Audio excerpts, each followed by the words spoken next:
มันบ่เล่าก็คือว่าเป็นตาจากเล่าพี่น้องเพราะว่ามันเห็นจังๆเอาอีหลอเป็นตาย้านอีหลอเป็นกกใหม่อุ๊ยเว้ามามันน่าขี้แตกพี่น้องเอ้ยอุ๊ยเว้ามาน่าขี้แตกเหงือกอยู่นี่เห็นตัวเป็นๆพี่น้องบ่เคยเห็นจักเทื่อแต่เกิดมาอ้าวกราบสบายดีและสวัสดีพ่อแม่พี่น้องหมดสุขุสุคนพี่น้องเอ้ยทั้งภายในและก็ต่างประเทศพี่น้องมื้อนี้เมื่อวันมีเรื่องสิมาเล่าสู่ฟังพี่น้องเอ้ยเรื่องผีหลอกพี่น้อง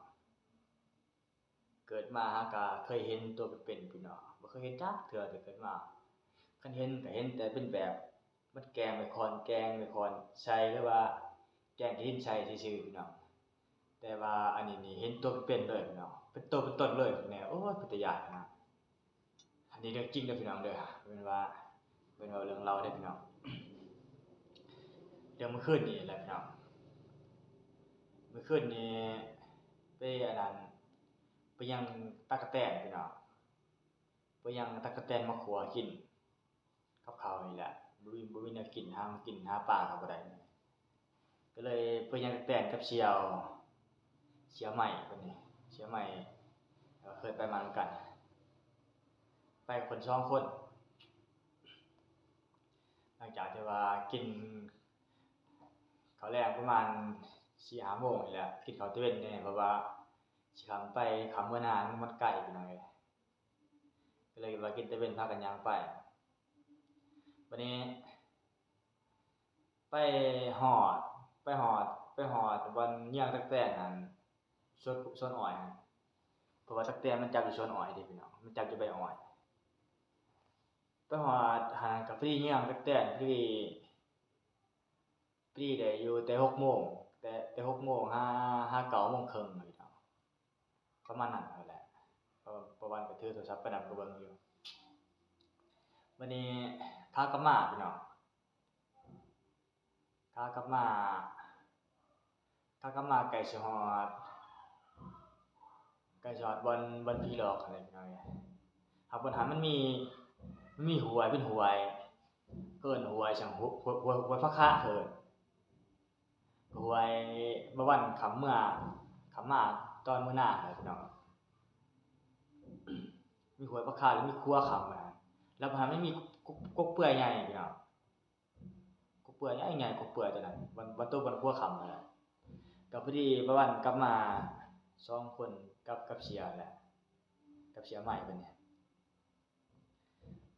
มาก็พอดีใกล้สิฮอดครัวหั้นมะนาวขิงแตกก่อนแหมอุ๊ยเว้ามามะนาวขิงแตกก่อนย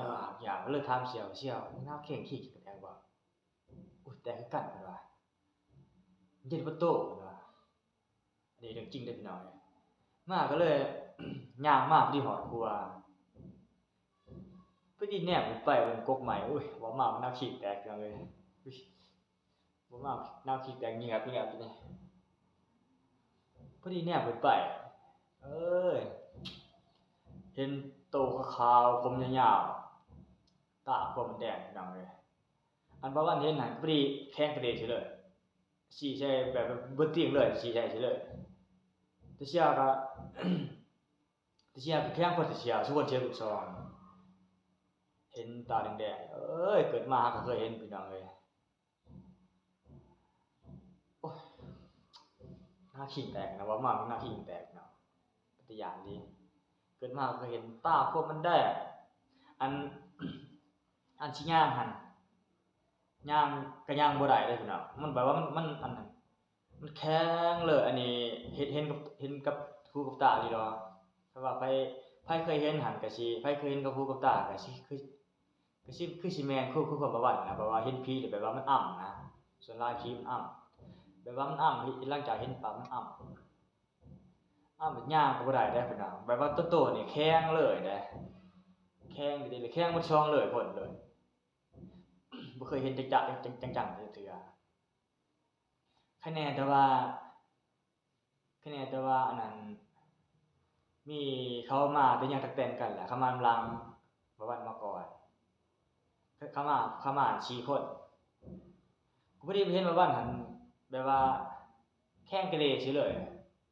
เห็นแล้วแข่งกันเลยสิเลือนตาออกจากนะฮะจากพี่หันสิอวยนั่นนี่ก็อวยบ่ได้แปลว่าเห็นแล้วแข่งกันเลยบ่จะเสียเลย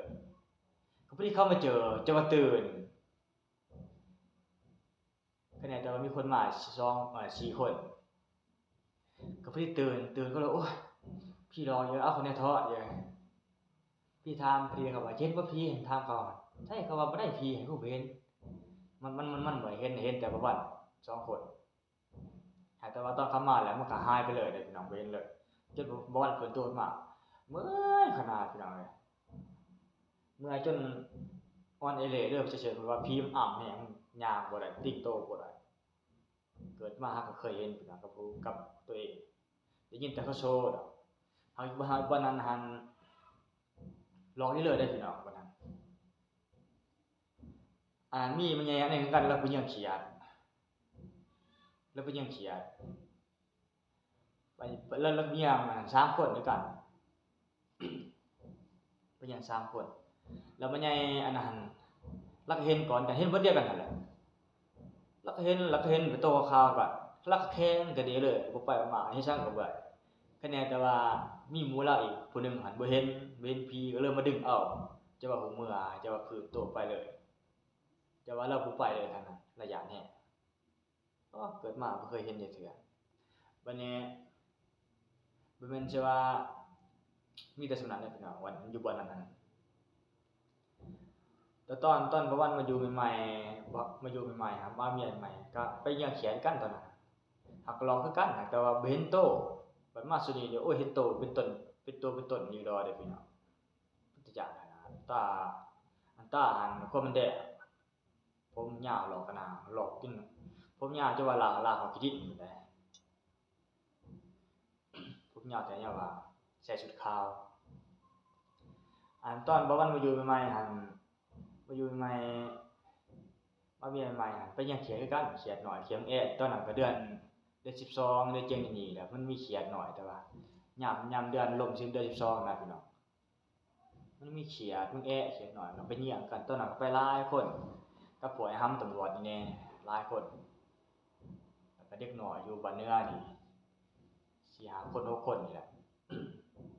ตอนนั้นบ่ว่าเมียนำไปยังไปยังมาก็ยินเสียงอันนั้นแกงขี้ดินได้ใส่อ้าแล้วปุ๊บแต่แบบเสียงแบบมีเสียงไหมนำนะโตก็เลยเซยเลยคือว่าเด็กน้อยมันจอกคือว่าเด็กน้อยมันจอกลิ้นนะมาจับไปจับมาจับเขียดหน่อยยินอีกว่านึงปุ๊บอีกหัวมึงเอาขี้หยาหักเป็นโตดแล้วก็เลยพากันมาอันเด็กน้อยหันมันก็หัวเลยเด้เนาะมันบ่จักชังมันคือว่าคนพาเองหลอกกันเองนี่แหละมันก็หัวเลยบัดนี้ข้ากลับมาไปหมอทาเหือเลยถามว่ากูจะเป็นบ้าซะซะมาแกล้งขี้พาหลอกกันแนวบ่หลอกกันหายมันว่าบ่นะบ่ได้หลอกดอกบ่ได้แกล้งขี้หินเนาะมันว่าฮ้วยเขาว่าซะของแท้แล้วเนาะเขาว่าซั่นเนาะมันพี่ที่มันหลอกบ่ทันเคยหลอกเลยดอกบัดนี้ก็สิมาเว้าเรื่องอันนี้เรื่องตอนเด็กน้อยตอนนั้นบ่ว่าก็ยังน้อยคือกันตอนนั้นบ่เห็นโตคือกันตอนนั้นแต่ว่ามันเกิดมากำลังเห็น3เทื่ออันเทื่อขึ้นนี่และอันเทื่อมันเห็นเป็นต้นอยู่ดอกคือเห็นผ่านมาหลังหันเนี่ยว่าเห็นแต่มันหลอกมันยินเสียงซื่อๆบ่แม่นสิว่าเห็นต้นโตมาตอนยังน้อยตอนตะกี้อยู่ก็บ่ทันมีไฟฟ้าดอก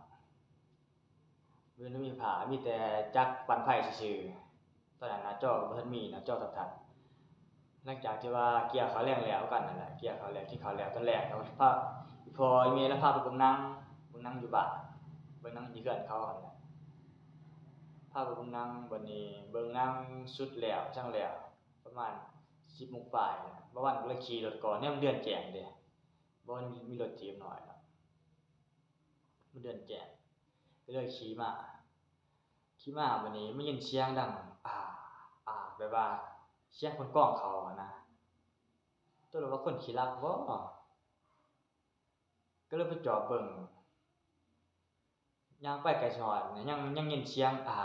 อยู่เลยพี่น้องไปบ่ฮอดบ่มออีหลอมิดบ่ยินบ่วันก็เลยย่างออกมาคืนตอนนั้นประมาณ12 ปีนั่นแหละย่างออกมาคนมันลักเขาบ่มันก็ย่างออกมาได้ยินเสียงนำแบบลักษณะคนกองเขานั่นแหละบ่ได้ว่ามากองเขามาลักเขาพอจะออกไปเห็นก็มิดอีกฮ้วยหากว่าเบิ่งคันว่าคนลักเขาก็เว้นว่าห้อยเขาสิลักเขาอันนั้นก็เป็นคือปกติคือเก่าก็เลยขี่รถกลับมาหาพ่อยังมีเสียงดังอยู่บนกองเขาเพิ่นว่าเอ้ยอันแหละผีหลอกเพิ่นว่าอ้าวจังสิพ่อจะจักผีหลอกบ่จักไสเพิ่นยินนี่เลยเห็นนี่เลยเอ้ยแต่พอเราเห็นแล้วเราเคยพี่เคยหลอกเราแล้วหันมาบ่วันก็เลยย้านเลยย้านบนกองเขาย้านผีหลอกเป็นตาย้านอีหลีอันเอาว่าเรื่องย้านบ่ย้านคือเท่าคืนนี้พี่น้องเอ้ยกำลังเกิดมาบ่เคยเห็นอีหลีผมยาวๆตาแดงๆหน้าหันเป็นตาเอานะจักเป็นจังได๋หน้าผีหลอกแบบบ่เป็นตาเอาเลยบ่เป็นตาเบิ่งพุ่นนะนำเบิ่งไปเฮ็ดแหน่เฮ็ดปากมันก็ตาค้างสิเลยแบบว่าเกเรเลยแข็งเกเรเลยต้นโตเฮ็ดจั่งบ่ได้เลยแบบว่าผีมันอ้ำเลยพี่น้องเอ้ยพี่น้องเอ้ยอันที่ว่ามานี่ก็เรื่องจริงเด้อพี่น้องเห็นกับหูกับตาอีหลีเกิดมาก็เคยเห็นก็สิมีแต่ส่ำนี้แหละพี่น้องเอ้ยคันบ่เล่าก็คือว่าเป็นตาอยากเล่าพี่น้องเพราะว่ามันเห็นจังๆจังๆเอาอีหลีเป็นตาย้านอีหลีส่ำนี้แหละพี่น้องเอ้ย